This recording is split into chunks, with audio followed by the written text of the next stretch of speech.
Columbia Pictures факел ұстаған әйелдің бейнесімен көптеген логотипі бар кино көрдіңіз балалық кезіңізде. Колумбия деген кім? ақш-та ол Колумбия деген бостандықтың, еркіндіктің символы ретінде ойдан тапқан әйел бейнесі. Дядя Сэм деген бейне де бар. Ол ер адамның бейнесі. Ол да бостандықтың, шындықтың, жеңістің бейнесі ретінде ойлап тапқан кейіпкер. 80-ші жылдары Columbia Pictures'та керемет бір өзгеріс болады. Ол жерде факел ұстап тұрған әйелдің бейнесі Coca-Cola'ның бутылкасының құтысына ұқсайды. Неліктен? Себебі 80-ші жылдары дәл сол киностудияны Coca-Cola компаниясы сатып алып, жарнамалық шешім жасап.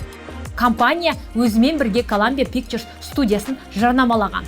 Заманауи заставканы өзгерту үшін 90-шы жылдары әйгілі суретшіге тапсырыс береді. Онда ол заманауи қыздың суретін салады. Яғни Дженни Джозеф есімді қызды Columbia Pictures'тың факел ұстап тұрған қызына ұқсатып таңдап алады. Жай ғана үйдегі лампаны қолына ұстатып, сол қыздың бейнесін салады. Қазіргі таңға дейін сол суреттегі образ өзгермеген, тек қана төменінде Sony деген жазуы бар. Себебі қазіргі таңда Columbia Pictures компаниясы Sony компаниясына тиесілі.